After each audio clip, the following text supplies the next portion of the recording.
C'est toujours un plaisir pour nous de vous savoir nombreux à nous suivre sur la télévision Maranatha Bénin. Mesdames et messieurs, bonsoir et bienvenue dans ce journal. Tout de suite, le sommaire.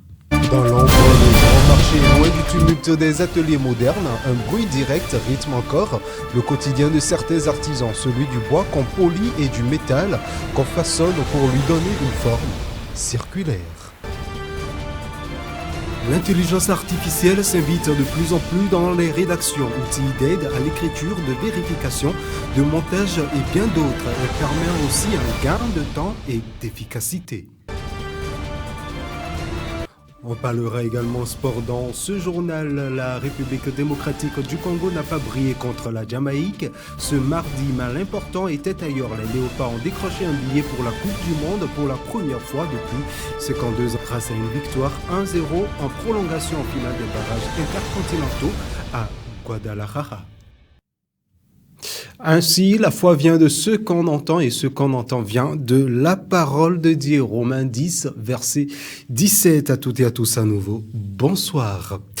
J'aime Dieu et je veux pratiquer la sanctification, mais je n'y arrive pas. Telle est l'expérience vécue par une kyrielle de croyants.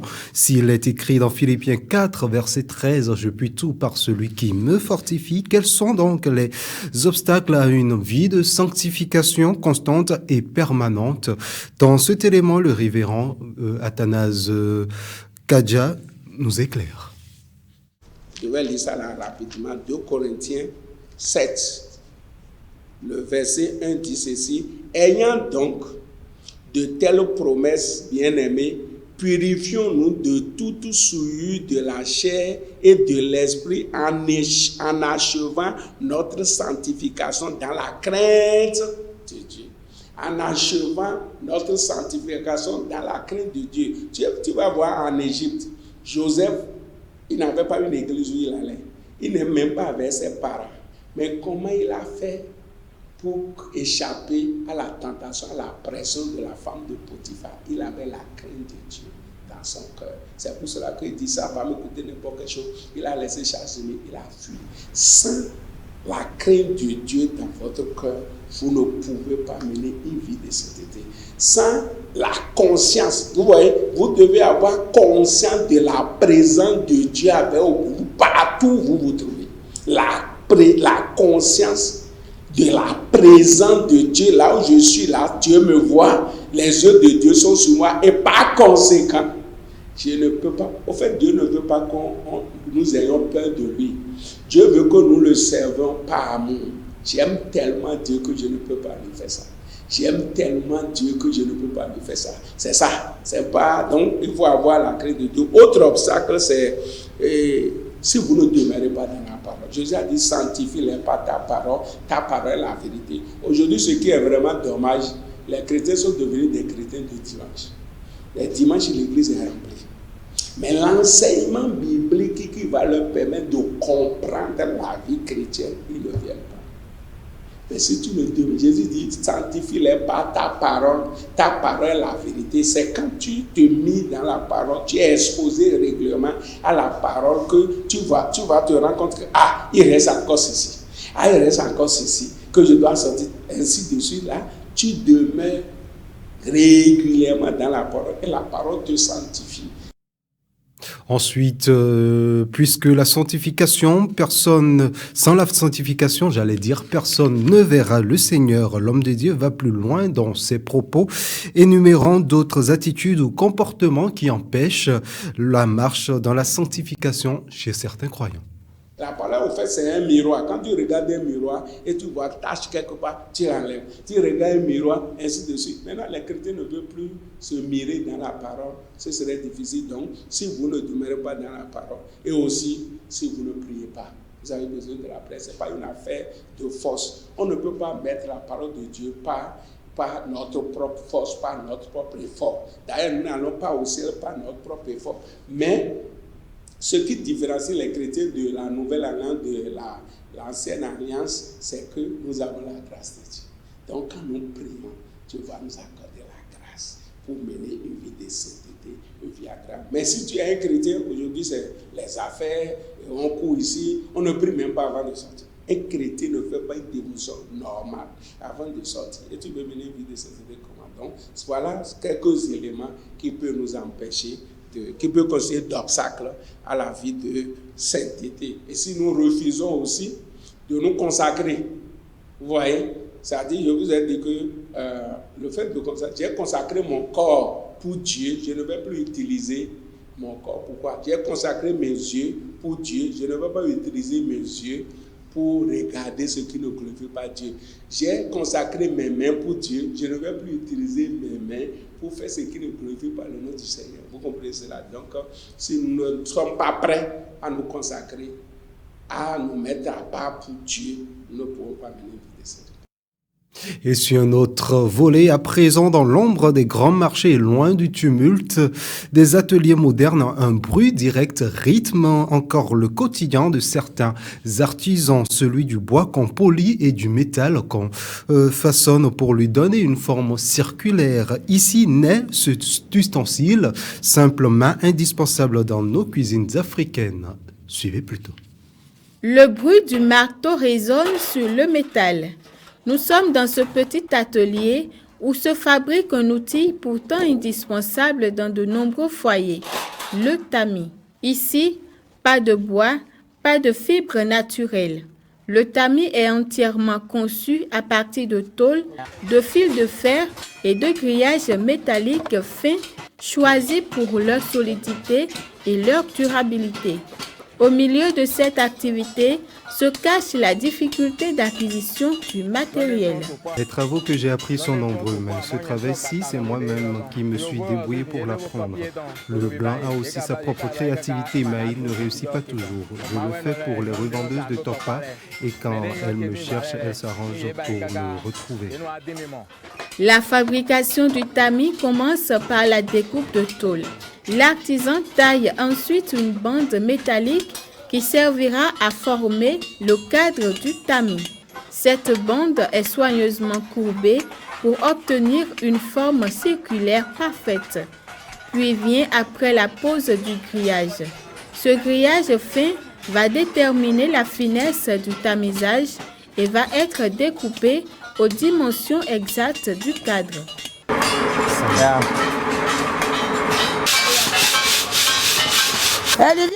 Le tamis de Olivier, quand on l'achète, est très bon, car il permet de vite travailler et de rapidement trier le maïs. La fabrication du tamis n'est donc pas qu'un simple travail de métal. C'est un savoir-faire artisanal qui répond à un besoin quotidien et qui participe discrètement à la transformation de nos produits alimentaires locaux. Je l'annonçais en titre, l'intelligence artificielle s'invite de plus en plus dans les rédactions, outils d'aide à l'écriture, de vérification et de montage. Et bien d'autres, elle permet un gain de temps et d'efficacité. Mais son usage soulève aussi des questions et d'éthique et de fiabilité, ensuite également de responsabilité journalistique. Félicité Boton, Aimé Beno pour le reportage. Ici, l'IA existe, mais reste au second plan. Pas d'utilisation massive, encore moins d'automatisation. Les journalistes préfèrent s'appuyer sur leur expérience plutôt que sur des algorithmes.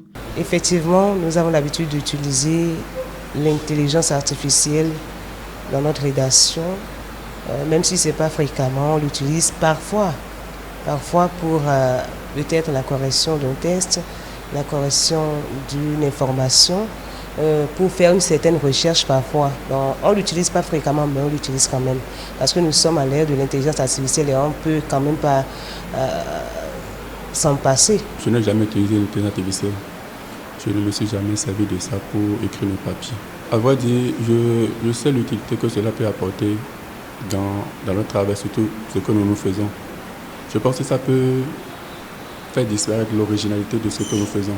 Surtout dans le métier que nous faisons, se servir tout le temps de l'intelligence artificielle, ça, dans 10 ans ou bien dans 15 ans, on n'aura peut-être plus besoin de nos journalistes à des moments donnés parce qu'on va tout le temps utiliser l'intelligence artificielle. Donc moi, je mesure la portée que cela peut apporter dans 5 ans ou dans 10 ans. Aujourd'hui, c'est vrai que nous utilisons pour cela, parce que ça nous aide à utiliser certains papiers. Mais dans 5 ans ou dans 10 ans, le métier que nous faisons va disparaître. Ou bien notre importance dans le métier que nous faisons va disparaître parce qu'on n'aura plus besoin de nous. J'ai utilisé une fois ChatGPT. Des fois, je cherche les mots synonymes à quelques mots. L'IA n'est utilisée que comme aide technique. Pas question de générer un article complet. Les journalistes assurent que rien ne remplace l'enquête, le terrain et la vérification humaine. Aujourd'hui, vous posez une certaine question à l'intelligence artificielle et elle vous donne la réponse. Vous-même, vous connaissez la réponse avant de lui poser la question. Elle vous donne la réponse et vous êtes étonné, vous vous demandez, mais qu'est-ce qui se passe? Je ne lui fais pas confiance, même pas à 50%. Pas manque de confiance, j'utilise pas trop les intelligences artificielles parce que des fois, ça sort des réponses qui ne sont pas vraies. Le contenu généré par l'IA n'est pas du tout fiable, en tout cas à 100%. Elles sont assignées à une tâche précise, elles sont assignées à un rôle précis. C'est à vous, utilisateurs, de connaître les fonctionnalités de chaque IA et de les adapter à la recherche que vous voulez faire. Dans cette rédaction, l'IA reste un simple outil parmi d'autres. Le travail journalistique, lui, continue de reposer avant tout sur le regard humain. Celui qui enquête, recoupe et garantit l'information.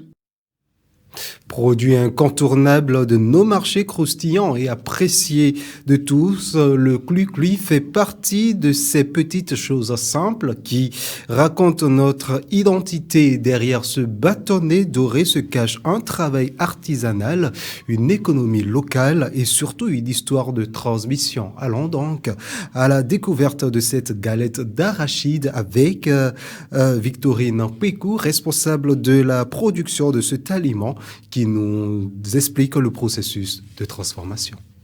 Il y a des conditions. C'est une gilemio, euro 35 ans, euro 40 ans. Il y a un soutien dans les hauts de concours. Tu vois, il y a fille qui a un bession.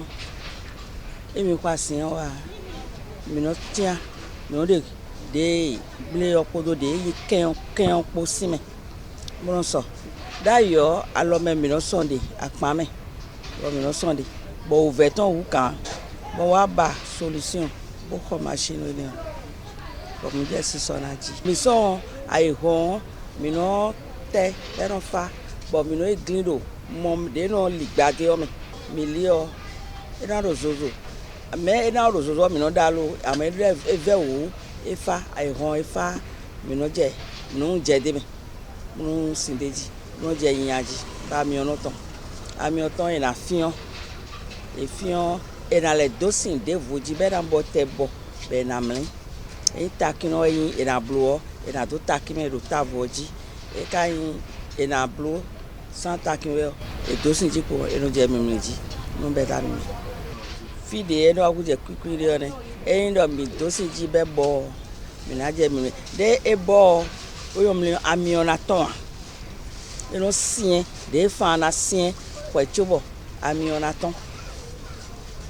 ami autant boli mi ya mi bisi me o mi no le do sin de voji be ra yan era bo o be ka do gbe ni me o support din par exemple di on do mi ro apa me mi no so asiyan re dai mi do ama to gbe ro chere de fin zozo o support da yo adogle mi ka pe so bo mi tere so aro ye o mi so zan ki din te ki kan we mi no za din mi de soaro nous ba de me quoi mi na avantage mi bo sozo o ma san support a me jogbe gba do ko enu mi o bo bla dogle o na ki o jewe mi no za me eve o me na mo se do le branda so ero ku ve wo lo dia e do sozo bo me mo se do bi o no di kasi sozo cho mi ka no me mo wa so mi le suka mo re do ve o town.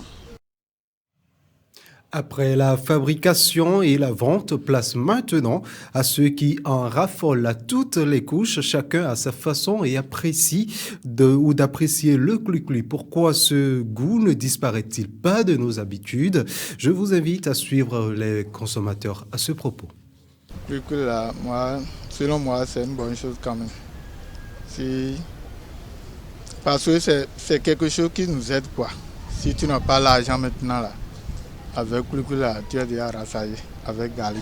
kulikuli de sunga nyanyi wana lobo no galio jromi bo nanu gali perio ono ze kulikuli bono no galina beron wada gberumi donc kulikuli enyi nu de bo no ado ndudu ba bona du bo ndudu de ba de ama ya umo a un gali to perio aze kulikuli a ya udu bleun bo nous azori kon adio aleja azoto kon bleun donc et remplacer ndoulou gege quoi. Je mange du cuiculi parce que c'est si j'ai l'envie au fait de manger. Ça me dépend des fois. Si on n'a pas l'argent et tout, on prend un peu. On démarre le tour du monde en bref par le sport. La République démocratique du Congo arrache une qualification historique contre la Jamaïque en finale des barrages intercontinentaux au Sénégal. Bassirou Diomaye Faye promulgue une loi doublant bien évidemment donc les peines à l'encontre des homosexuels. Et puis à la Maison Blanche, un juge ordonne de suspendre la construction de la salle de bal de Donald Trump. Félicité Boton pour le tour en bref de ce journal. Les Léopards de la RDC se sont qualifiés pour la Coupe du Monde pour la première fois depuis 52 ans en battant les Reggae Boys de la Jamaïque 1-0 après prolongation mardi à Guadalajara en finale des barrages intercontinentaux.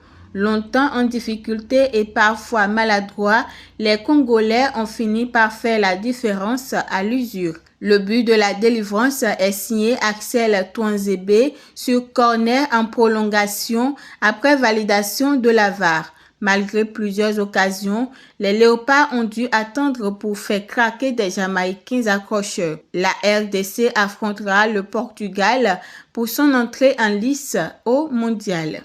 Au Sénégal, le président Bassirou Diomaye Faye a promulgué une loi durcissant la répression de l'homosexualité. Publié le 31 mars 2026, le texte modifie l'article 319 du Code pénal et porte les peines de 5 à 10 ans de prison avec des amendes pouvant atteindre 10 millions de francs CFA. Adoptée le 11 mars à une large majorité, la loi étend aussi les sanctions à toute forme d'apologie de l'homosexualité. Cette réforme intervient dans un contexte d'arrestations accrues et suscite des critiques d'organisations de défense des droits humains et du Haut Commissariat des Nations Unies aux droits de l'homme qui dénonce une atteinte aux droits fondamentaux et alerte sur les risques pour la lutte contre le VIH-Sida. Aux États-Unis, un juge fédéral a ordonné mardi 31 mars la suspension du chantier de la salle de bal que Donald Trump souhaite faire construire à la Maison-Blanche. Selon le magistrat Richard Léon, le président n'est que le gardien des lieux et doit obtenir l'aval du Congrès avant tout projet de cette ampleur. Cette décision, suspendue pour 2 semaines afin de permettre un appel, fait suite à une plainte de la NTHP. L'organisation accuse l'administration de ne pas avoir respecté les procédures légales. Le projet, estimé à près de 400 millions de dollars et financé par des fonds privés, prévoit une salle de réception de grande capacité sur le site historique. C'est la fin de ce journal, mesdames et messieurs. Merci de nous avoir suivis. Retrouvez-nous également sur nos canaux digitaux, YouTube, Facebook, TikTok, Instagram et X. Portez-vous bien sous la couverture divine et très bon début du mois. À chacun et à tous, portez-vous bien et à très vite.